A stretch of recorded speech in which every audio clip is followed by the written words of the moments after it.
Good evening, Drew. Quite the light show out there tonight, huh? Whew, yeah, lots of lightning. Lots of lightning, lots of thunder.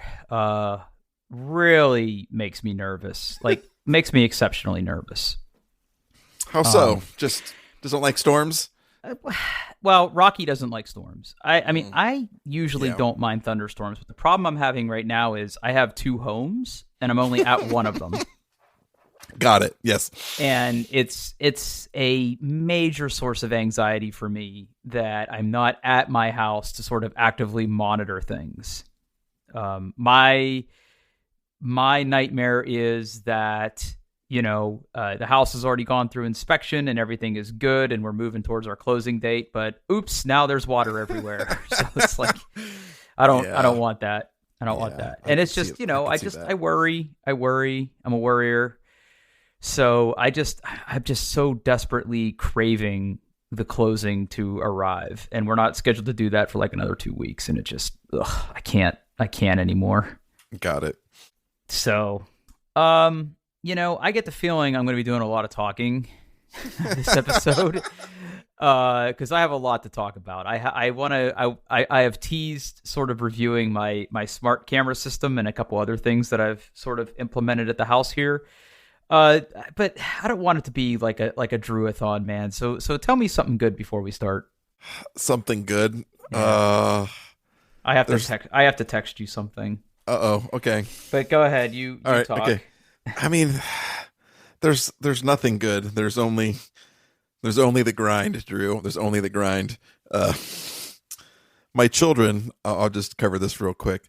My children have started back to school. Mm-hmm. Yeah, it is that time of year. Don't talk about what I texted you. Please don't. Okay, I won't. Okay, all right. Hold on.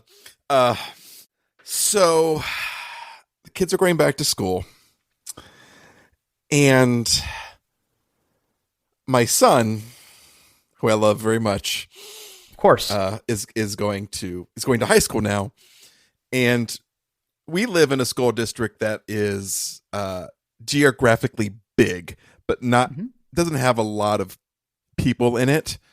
So the high school is a good 25-30 minutes away from our house, which means that his bus picks him up. Hold on, let me check my notes to make sure I have this absolutely right.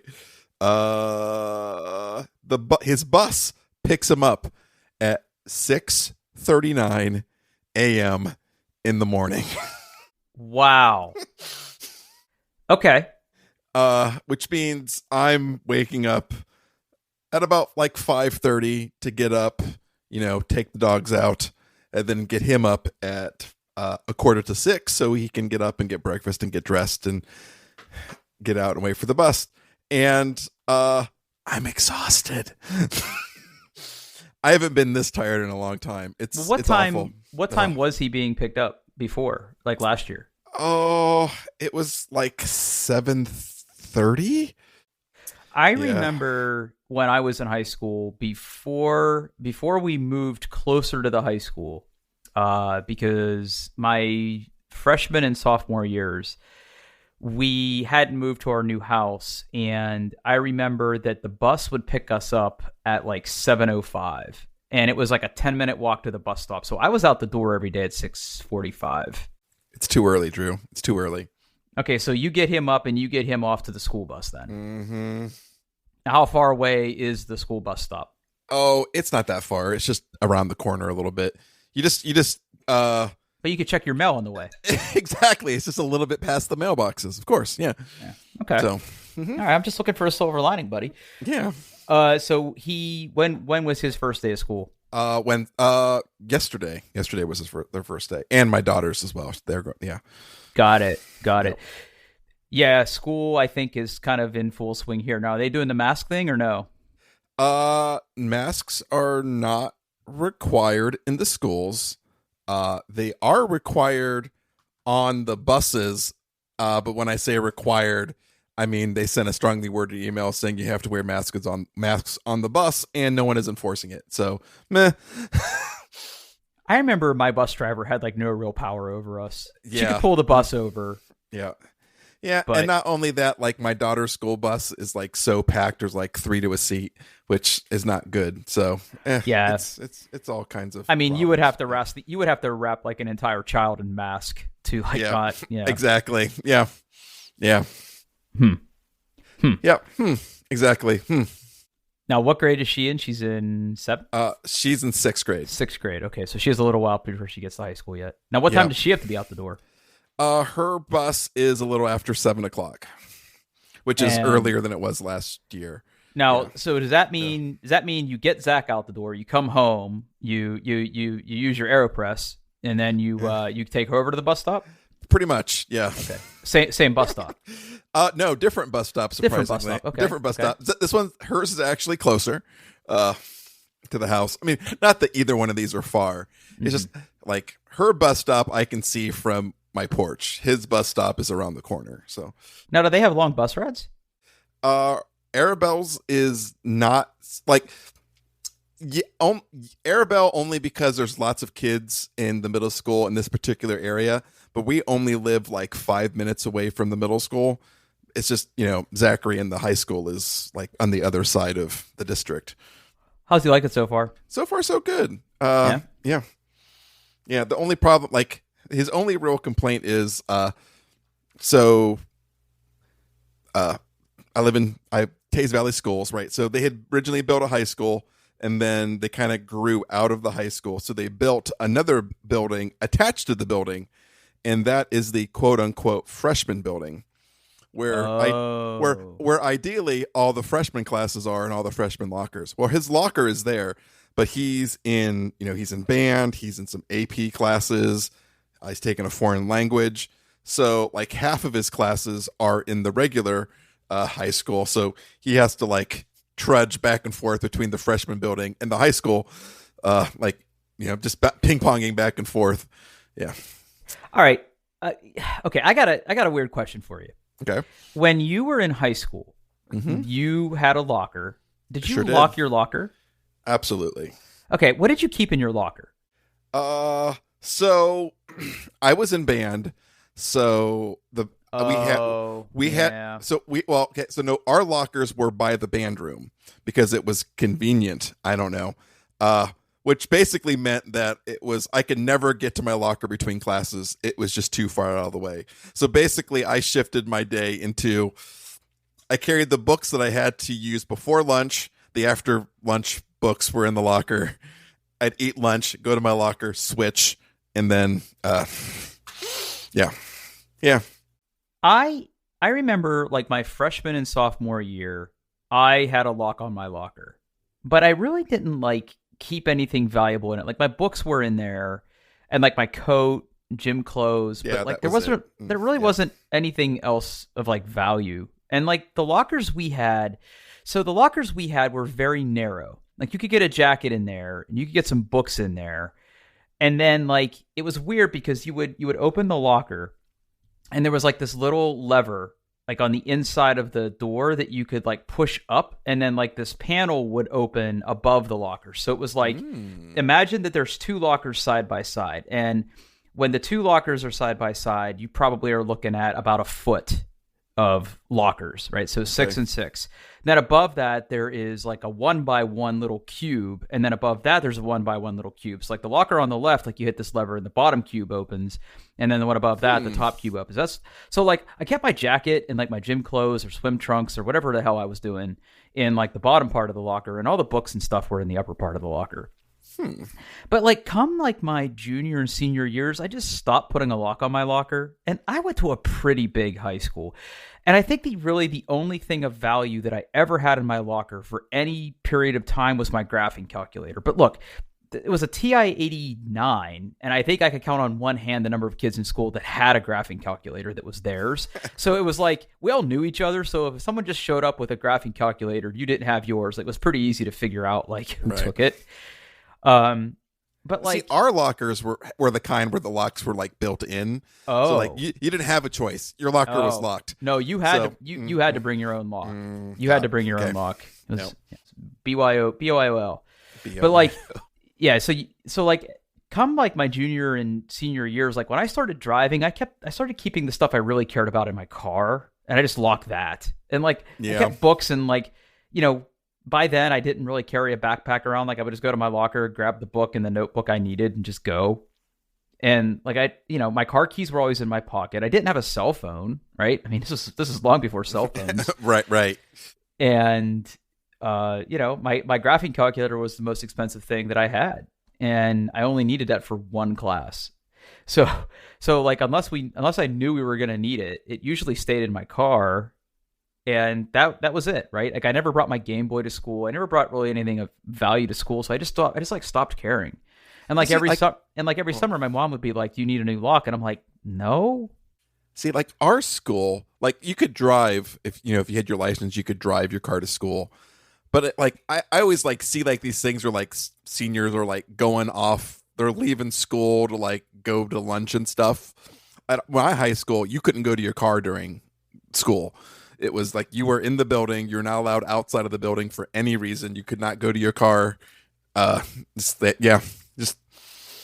for us, we had a very locked down. Yeah. For us, you had to have a parking permit. So, there was like 450 some kids in the high school, and roughly, I don't know, probably half were upperclassmen that had driver's licenses. And unless you were an athlete or you had a job, you weren't allowed to drive. So I didn't even have my driver's license until I turned 17, because I didn't get a job until I was 17. And the rule in my house was, we had 3 cars. My dad and my mom both had a car because they both worked. And my dad had this old white Chevy Astro van that became my car. But the rule was I wasn't allowed to use that unless I could pay for insurance and gas. So I had to get a job first. And then once I got my job, I went and got my license. But then that made me eligible for a parking pass. All I had to do was like prove to them that I was employed. And then it was like, I would basically leave. So it's funny you talk about not being able to leave or whatever. So I had electives like at the end of the day, both my junior and senior year. So I would just like leave. Like I would just go home and I would eat dinner and then go to work, because I had to be at work. Like school let out at like 2:55. I lived about 10 minutes away. I would rush home. I would change because I worked at a grocery store stocking shelves, but you had to wear a white button-down shirt, a tie, and slacks. You could wear tennis shoes, but you had to like wear a tie. So I would like rush home, eat, get changed, and then go to work, and then work till like 10 o'clock at night till the store closed and we got done cleaning up, and then I'd come home and go to bed and like get up and go to school. So yeah, for me, it was that's the only reason I had a car. Yeah. I mean, I got a job right around the same time I got a car to help pay for gas. I think I had to pay for part of my insurance and all of my gas. That was my deal. But like our school high school didn't start till like 9 o'clock, and we were there to like 4 o'clock. Like, it was actually fine because I like sleeping in, Drew. Yeah, I had to be homeroom for us in high school started at like 7:45. First period was like 8:20. Oh, well. All right. Talk about all your gadgets. I want to hear about toys. All right. So, as promised, I'm ready to talk about my home camera system, but I also kind of want to bundle this up into Drew's home automation special because there's basically 3 things I want to talk about. I want to talk about the security cameras that I had installed. I also want to talk about I have officially switched smart doorbell brands. I have gone from Ring. I am now using Eufy. Okay. And I had some more smart switches installed in my home, and that is a kind of a cautionary tale. Oh. All right. So, Paul, as I mentioned, I was in the market for a not a smart camera, but like a home security camera system. Right. And I did some research, and I ended up purchasing a wired home security system. Again, wired because I don't want to have to like climb up on a ladder and take a camera off of a mounting bracket and plug it into like a mini USB port for a while it's not able to do the thing that it's supposed to be doing, right? Because it's in my house instead outside of my house. So I wanted a wired camera system. I looked into it, I did my research, and I decided to buy cameras from a company called Lorex. Lorex and Swan seem to be the most common players in this space, but there's others, and I'm pretty sure they all use the same components from the same factories in China or wherever these things are built. Probably, right. And I kind of, as you may have noticed when you took a look at the doc, I sort of laid this out, and I want to talk about, kind of pros and cons. And I think it's only fair that I start with the cons, because there are some pretty big things that you need to be aware of if you want to install a wired security camera system in your home. But before we get there, I put the first link you will see in our document, which lists the kind of the IP security camera systems that Lorex sells. So I want you to click that link. There's quite a few different things. All right. Here. So, yep. Okay. So this is where we're going to start, right? Okay. And the first one is trying to figure out just what the hell you need to buy. Yeah. There's lots of options. Yes. Now, here's the thing, right? And this is only the half of it, because like if you look on this page on the left-hand side, it's like, we are in a subsection of HD security camera system, right? And there are IP camera systems, there are DVR camera systems, there are NVR camera systems, okay? And on top of that, Lorex has different capabilities, right? You will see the word fusion kind of like sprinkled around in here, and I'll get to that in a minute. Mm-hmm. But sort of the trick is trying to figure out just what the hell you should buy, okay? Now, what it really comes down to is this. What type of camera do you want? What type of recording do you want? And how many cameras do you want to buy at a time? Because as you can see, right, like if you start scrolling down, you can very quickly get into like a panopticon situation here of like a bushel of cameras. There's really no way to say it, right? Like some of these come with 32 cameras. Yeah, like they show you, like on this page, they appear to show you the smallest bundle, and then they're like, "Hey, do you want more cameras? You can get this bundle with more cameras." Right. Yeah, and it gets like disturbing. Like it gets like, and there's like multiple pages of this, by the way. So if you keep clicking, oh my god, yeah, there's already too many choices, and it's page 1 of 5. Yeah. My goodness. And by the way, you start noticing these prices; they get up there. Yeah, they sure do. So look, right. Part of the challenge here, and I don't want anybody to think that I'm picking on this particular company, because Swan, who also makes camera systems like this, is guilty of the same thing. It's very hard to figure out just what the hell you should buy. Okay. What it really boils down to is this: how many cameras do you need as sort of like an outlay? Okay. I needed 3. There aren't systems that sell 3. I bought a system that had 4. So I have 1 extra camera just like on standby in case one breaks. Okay. Okay. Number 2, what type of recording do you want? Okay. Because some of these systems come with a built-in like 1 terabyte hard drive. Some come with 2, some come with 3. And third, what type of connection are you going to have to the cameras, wireless or wired? And sub-question, do you want power over Ethernet cameras? Or do you want traditional like BNC cameras? So really, if you sort of come into it knowing answers to those questions, you can use the filters to try to figure out just what the hell you want. Okay. And the one that I bought is, I believe, like the first one on that page I linked you, the 4 camera, 8 channel, right? So you can have up to 8 cameras on the system, 4K Fusion NVR. Okay. With 4K cameras. Yes. Right. So the cameras are 4K, and they have built-in like floodlights, and they're power over Ethernet, and it has a built-in 3 terabyte hard drive. Okay.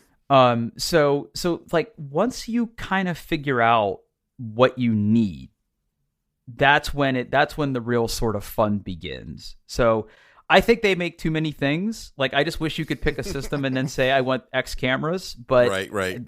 This is the way they do business, right? And they make stuff. And again, right? They make stuff for consumers, prosumers, businesses of various types, indoor and outdoor, all sorts of monitoring. Okay, because that's essentially what you are setting up here. So, okay. So I want to start sort of on the bad of this because there's some things you sort of need to be aware of. And the first is it's a wired security camera system, so installation is not fun. Okay. You wrote in the doc, installation is butts. Yeah. Installation is kind of butts. So last episode, I sort of asked your opinion about what you would do if you were unhappy with the way an electrician did some work. And what it comes down to is these cameras, at least in my home, right? I do not have vinyl siding anymore. If I had siding, I could probably tuck the wires into the siding and run that down the side of the house and come inside the house. But I have stucco and cedar now.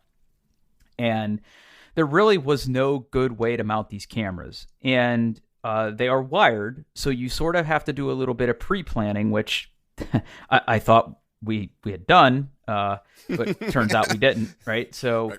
Instead of just like drilling a hole in the side of my house that goes into my garage to mount a camera, he ran a big piece of conduit down the side of my driveway and like into my block foundation.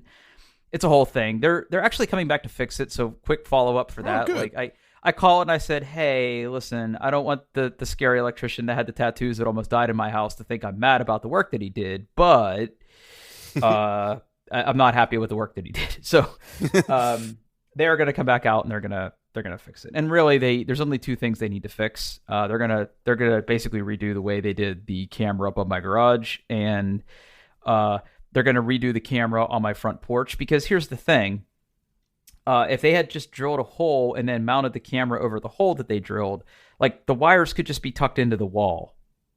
Right, the way it is right now, like the wires are kind of sticking out, and it doesn't look good. It doesn't look good. So you sort of have to be prepared to either have these cameras installed by a professional or install them yourself. And I chose to have a professional do this because, look, I have a drill. I could certainly drill a hole in my side of my house. I don't have wire pullers, and I don't want to fish wire across I don't want to fish Ethernet cable across my house. Right. So I hired a professional to come and do this, and he took care of like running the cables and, you know, making them look presentable and using cable clips and cable ties. And they're all like very nicely like in my crawl space, and, you know, they're not just kind of laying there, which is exactly what I would have done, right? Oh, the cables are in the house. Let's just throw the extra in the crawl space. No, I'm not going to they did a good job of that part.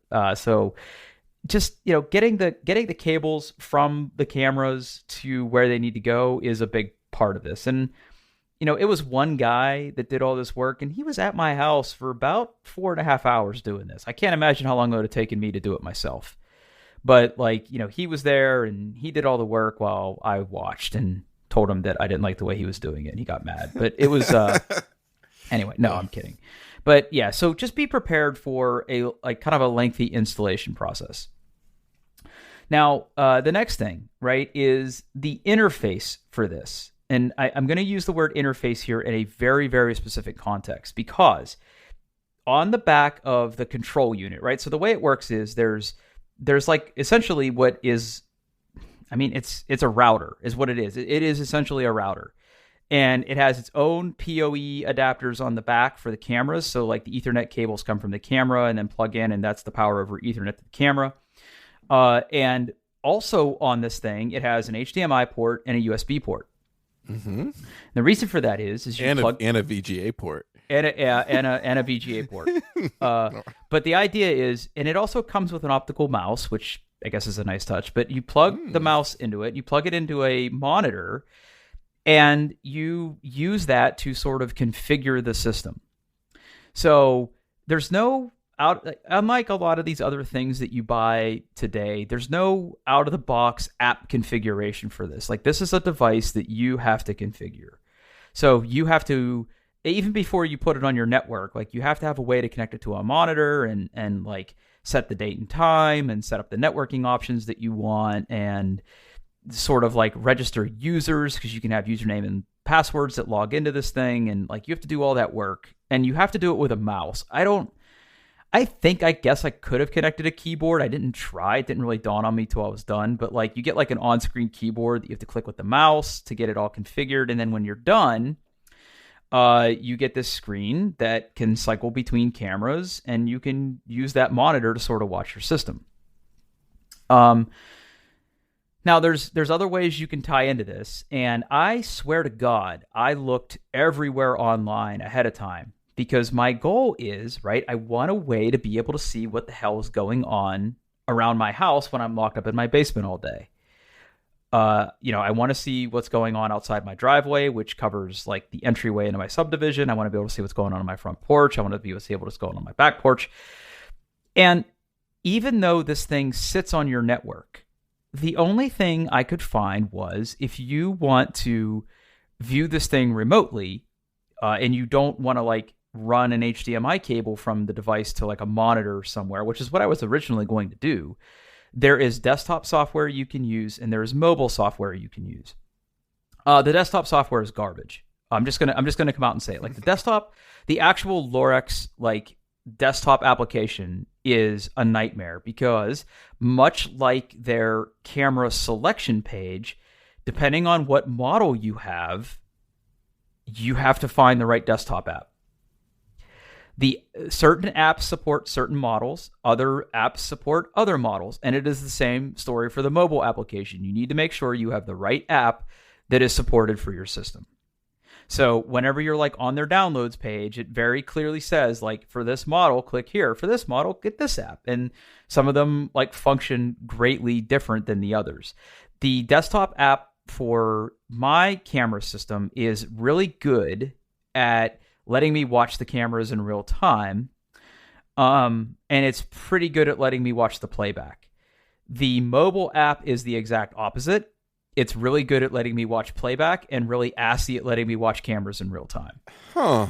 And then I swear to God, I looked everywhere and I just assumed that it didn't have this, but it actually does have a web interface. So on my home network, I could type in the IP address or the host name of my device and log into it and use like a browser-based version of the same thing. The problem with that, though, is that the audio is not supported, so I cannot listen to the cameras. I can see the cameras. I cannot hear anything that's happening on the camera. Yeah. And then the other thing you sort of have to understand is that this is not a cloud-based solution. This is something that sits in your house. Unlike Ring doorbells and Arlo cameras and Nest cameras, like those things push their data up to a cloud provider that then pushes alerts to you. That doesn't exist here. Okay. So if you want to be able to like look at your cameras when you're not on your home network, you need a way to know like what your home IP address is, and you need to have ports open that like get you to your system. Okay.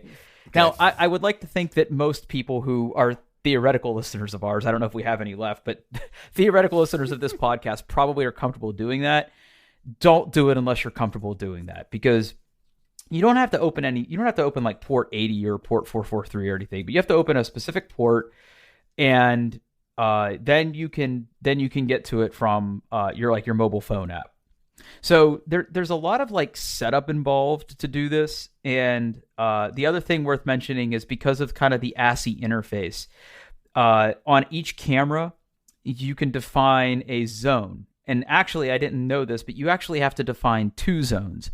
So whenever the camera picture is up, like let's say it's pointed at my driveway, I can draw polygons on that camera screen, and I could say, okay, this is the polygon that I want to have the camera record if a vehicle shows up here. Or this is the polygon that if it detects a face or a human, I want it to start recording. Right? So you sort of have to like take the time to define those zones on each camera. But it's interesting the way that it knows the difference between those things. That's kind of cool. It is kind of cool. It was just really cumbersome to do.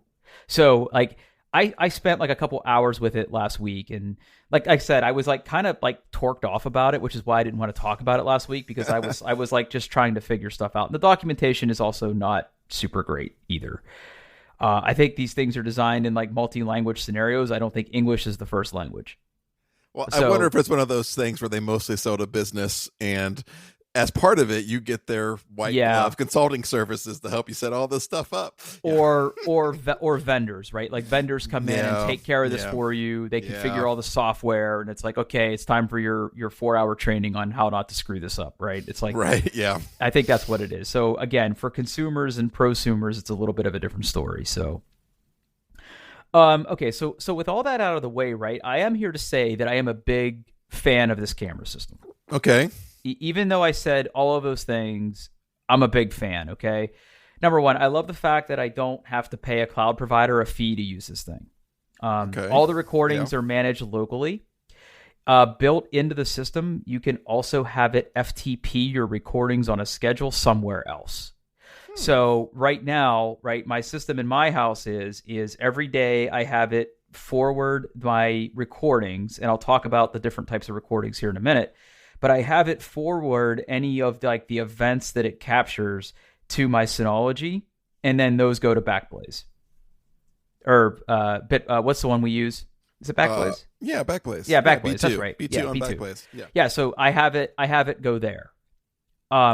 Now, the camera system, and the reason, I guess I should have led with this, right? But once you have these smart zones set up, all the recordings that it takes, it can record continuously, which I have it do. It can also detect motion, which is okay, but because the cameras are such high resolution, like swaying tree branches are setting it off. So like I don't necessarily rely just on motion, right? So I don't have it relying on motion alone. What I do have it do is because I have those zones set up, so if it detects vehicles or people, those show up as what are called alerts, and I have the alert events being sent to my Synology and then up to the cloud. Okay. Because the different recordings are tagged differently, and then like inside the system, you can say, take all the alerts every day and FTP them to this location, and then the Synology will pick them up and move them to the cloud. So it's pretty hands off once it kind of leaves the system. And then it like recycles. I mean, it hasn't had to yet because it's got 3 freaking terabytes, but like it recycles the usage on it, which is pretty nice. The image quality is it's amazing. The cameras are 4K cameras, and what's interesting is that they can record in 4K, they can record in 2K, and they can record in 1080p. And in fact, in order to save bandwidth, each camera actually sends 2 signals. So I can flip between 1080p and 4K on my camera. So if like I'm on my mobile app and I'm away from home, I don't have to. I could say use the like each camera has like a mainstream which you could set the resolution to. So like for mine, the mainstream is set to 4K and the substream is set to 1080p. And then in the mobile app, when I want to look at my live cameras, I have it look at the substream. Right. So it loads faster and it's more responsive. And that's kind of smart. Yeah. And it's 1080p, 60 frames per second. 4K is only 30 frames per second, but it's actually pretty cool. And like the image quality of it is really good. Like what's really nice is like, you know, you get a nice crisp picture like when you're watching the live video or you're watching the playback, but you can zoom in and you could get incredible detail. Like I could zoom like on Rocky's little butt whenever he goes for a walk, right? Like I could like zoom in and see him, and it's the camera quality is actually really good. The night vision is also astounding. So for me, I have a camera on my front porch, a camera above my garage, and a camera in my backyard. The backyard is the best example of the night vision because I typically don't turn the deck lights on, but there are lights on for the other 2 cameras. So they actually have color night vision because they don't need a lot of light and they can actually see things in color. The deck, because it gets dark back there, it goes into like white based night vision, and the quality is very good. I'm able to see like all the woodland critters back there that come into my yard at night. It's actually pretty cool. So it's really good. I mentioned that the zone configuration is kind of a pain in the butt to figure out, but when you're watching the playback, it'll actually highlight people and faces that show up on your camera. It's got some sort of smart detection algorithm built into it that it's able to recognize like, hey, this is a human or this is a vehicle. And it'll sort of call that out on the camera and highlight people and things. So the detection, like sort of artificial intelligence built into this is actually pretty good. I'm actually kind of surprised at how good it is. And then finally, like part of the reason I have the cameras isn't necessarily to monitor people around my house. It's just to make sure my house is secure. I'm the kind of guy that every time I leave the house, I frequently worry if I didn't shut the garage door. And my camera is pointed in such a way that I could just see the garage door, whether it's open or not. So it totally soothes my obsessive compulsive disorder. So, all in all, it's actually a really good camera system. The one I bought it retails for $700. I think I got it from Amazon for $600. So shop around. I mean, Lorex, if you could buy directly from Lorex if you're interested in this thing. But they do sales, and Amazon sells them too. And the other nice thing, I guess, if I'm being honest, is each camera came with 100 feet of Ethernet cable. Oh, wow. Yeah, so I was sort of anticipating that I was going to need more cable. So like I went and bought a big spool of Cat 6, like all weather. Didn't need it. I actually have an extra like 100-foot spool of Cat 5. You need at least Cat 5e for this. But I have like because I bought a 4-camera set, like it came with 100 feet of cable. So yeah, it was actually pretty cool. So it actually worked out. So they literally give you everything you need to do this. That's pretty cool. Yeah, I mean, for that price, you would hope so, but yeah. It's so nice that they do that. Yeah. Yeah, and then like the cameras, right? Like the place where you plug in the cable on the camera, the included Ethernet cables have like these little necks. So like imagine a Cat 5 or Cat 6e like RJ45, right? It plugs into like basically a larger telephone jack, right? I don't know how else to describe it. But these cables came with these little necks that then like have these like little screw things. So like the connections are sort of protected from the elements, because the female section of it has like the place where you plug it in, and then it's got like this little collar, and then the cable that you get comes with the same collar, and it sort of like forms like a watertight seal around the connection. So it keeps it nice and dry and everything. So yeah, really good. I'm actually really, really happy with it. I'll be happy when the electrician comes back and fixes just the way that it's mounted, but it definitely gets the Drew seal of approval.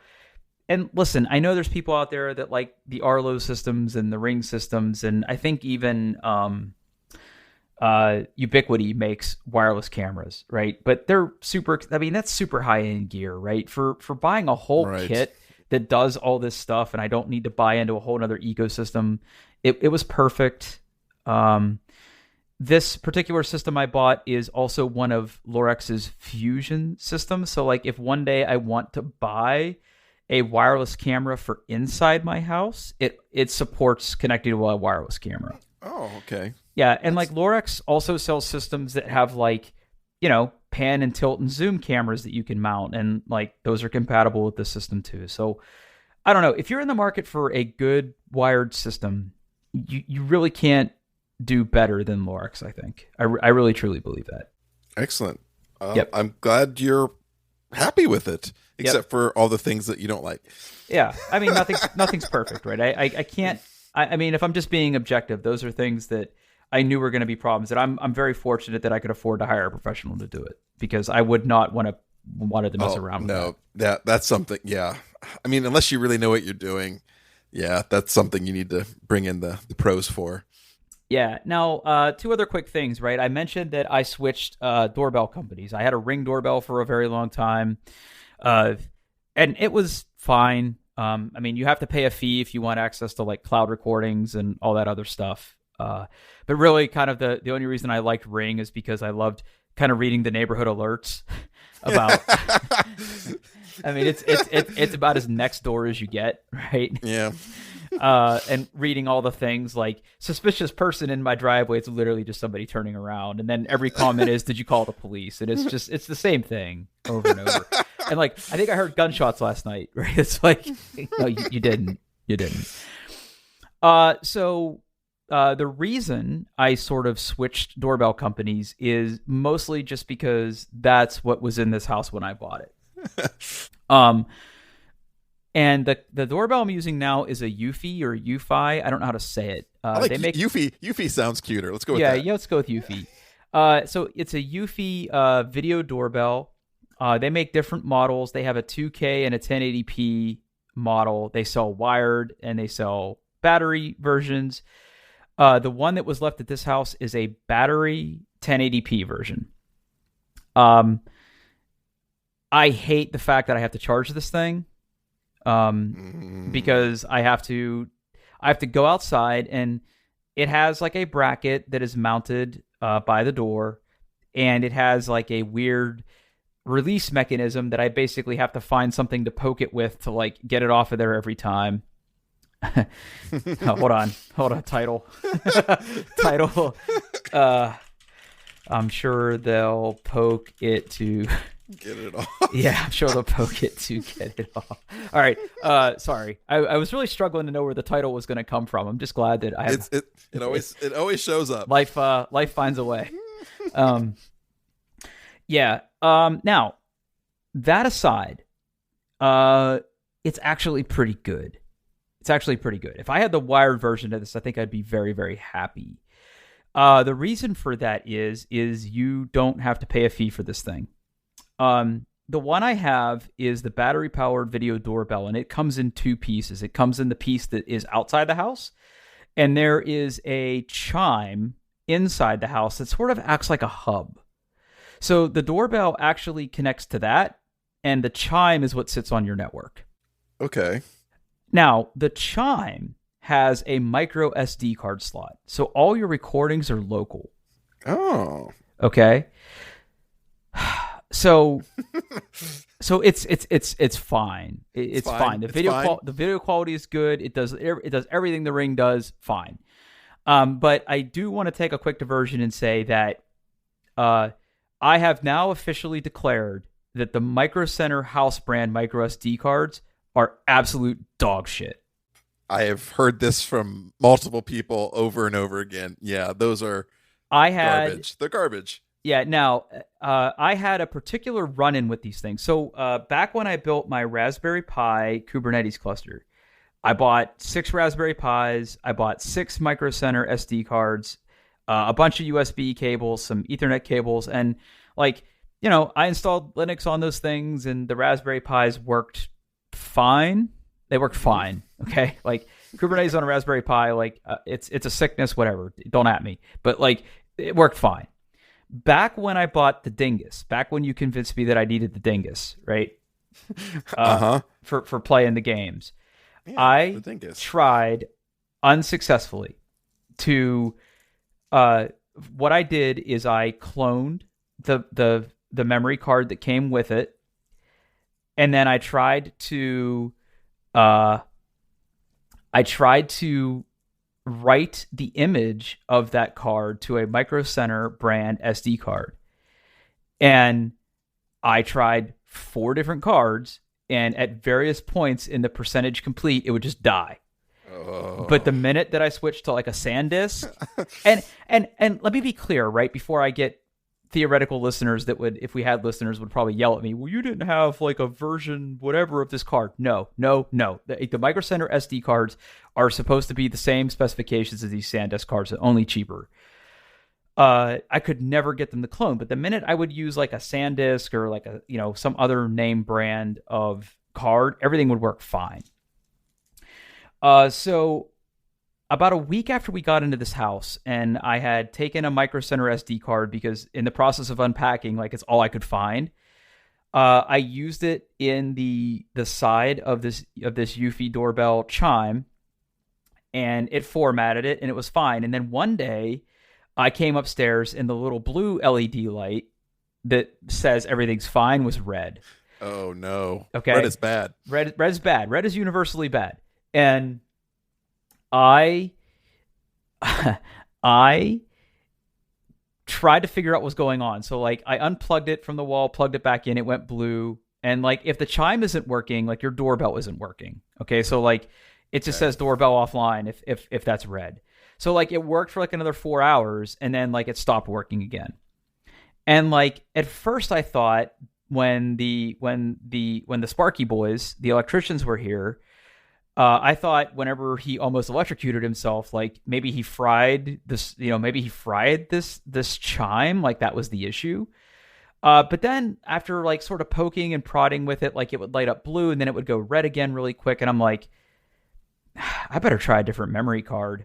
So I went downstairs and I got my stack of Micro Center SD cards, and I went through 5 of them, and they all did the same thing. And that was sort of well, That probably means the chime is bad. But then I found a different SD card that I was using in my Raspberry Pi for like my RetroPie, and it's totally fine. Like everything's fine now. Like it formatted the card successfully. Everything's good. Like I haven't had a problem since. So just further reinforcing the fact that those memory cards are absolute. Just don't buy them. Just don't buy them. Not good. Not good. Don't buy them for anything. Like well, you're gonna. I mean, they put them by the checkout as if they were candy for kids. Yeah, that can't be a good sign. Yeah, but here's the crazy thing though. Here's the thing though. In that same like toy chest, right? In that same candy dispenser. Like they actually sell really good regular USB sticks, like USB 3.2, like 256 gig or whatever the sizes they have up to now, USB sticks that are actually really good. Like those are good. These micro SD cards are not good. And I don't know if their regular SD cards are any good, but the micro SD cards are not good. So don't buy those. Just take it from us. Last thing, the other thing I wanted to do is I wanted to get some smart switches installed in my house. Okay. The reason I wanted to do this is my last house, I had landscape lighting and I had a porch light that were tied to some smart switches. And I had the lady in the tube basically set up a routine that at sunrise and sundown turned on or turned off my lights. I have driveway lights now. I have a porch light now. I have deck lights now. So I wanted something that I could control with smart switches. Did some research. I ended up getting, and again, we're probably gonna say this word wrong, but there's a company called Lutron. They make switches, all sorts of switches, and they make a series of switches called Cassetta. I think it's Cassetta. Yeah, Cassetta. Yeah, Lutron Cassetta switches. They make dimmers. They make all these other switches. So I went online, went to Jeff Bezos' website, and I ordered a bunch of smart switches. Now, part of the reason I settled on this is apparently this is one of the few companies that make smart switches that aren't white. Every other switch in my house is black, right? So I was fancy. limited. Yeah, I was limited in what I could do. So they make white. They make kind of the smoker's paradise like tan, and they make gloss, and they make like a black like glossy, and then they make like a something else. I don't know what that other like off-white color is. It's like a cream. Cream. Like a cream. Yeah. But like that like yellow color just screams my grandparents' house when I was growing up. Like every switch was that color. Right. I can't even begin to tell you. But I just bought the regular switches. I didn't need dimmers. I didn't need anything. I just bought these switches. And like I read the description and I read it online, and I just thought that this was going to be like a regular smart switch, right? Like it sits on your network, and I'm sure there's an app that it is controlled by and everything. And I thought that was how it was going to work. So I bought 4 of these things. They were like $50 each, so they weren't cheap. And the electricians installed them when they were here. But I couldn't get them to work because turns out these need a hub. Oh, so yes. I had to eat one of their smart bridges. Yeah, you need a smart bridge to make it work. Live and learn. I mean, I like them. They're good switches. Their app is actually not garbage. It's actually pretty good. But I had to get a smart bridge, and that has to be wired into your router. So like it's downstairs with the rest of my equipment, right? So it just has to reach, and it's fine. Like my house isn't so big that I need like an extender or anything, but just buyer beware that if you're looking at these Lutron switches, like they need bridges apparently. But otherwise they work great. The app is controlled. The app is actually pretty cool. You basically define like where the switches are and what they control. And then you can define scenes in the app. And if you do that, and then you enable the Alexa skill, or the lady in the tube skill, or I don't know if we're supposed to say her name out loud anymore. It doesn't matter. Yeah, it doesn't matter. Nobody listens. But all those scenes get directly imported into the Alexa app. So you don't have to do any other configuration once that happens. So that was pretty nice. So now I can yell at her to turn on my lights, and she does. Cool. Whew, boy. Cool. Yeah. So yeah, big stuff happening here, man. But it's good. All this stuff is I geek out on this stuff, so I really like it. Excellent. Yeah, so that's been what's up with me. Any other exciting stuff going on with you? Here's something for you. Apparently, my Office 365 subscription expires today, so I won't be able to upload this episode tonight because I'm out of space on OneDrive. I just noticed that like right before we started recording, so I have to go renew my subscription. That's before fine. I get this uploaded to you. I don't edit the podcast until Sunday mornings, so if you get it to me by then, that's fine. Yeah. Oh. All right, let's wrap this one up. Yeah, let's do that. I'm tired. I want to go to bed. All right. Internet, doingthebest.com, Twitter, @doingbestpod. I'm on there, @Paul Baylor. Where be you, Drew? I be at Twitter on Pittsburgh, PITTFURG. Now, interestingly enough, right, I've been streaming a little bit more. I've been streaming a lot of Flight Simulator text. Paul, I texted you a picture. What's in that picture?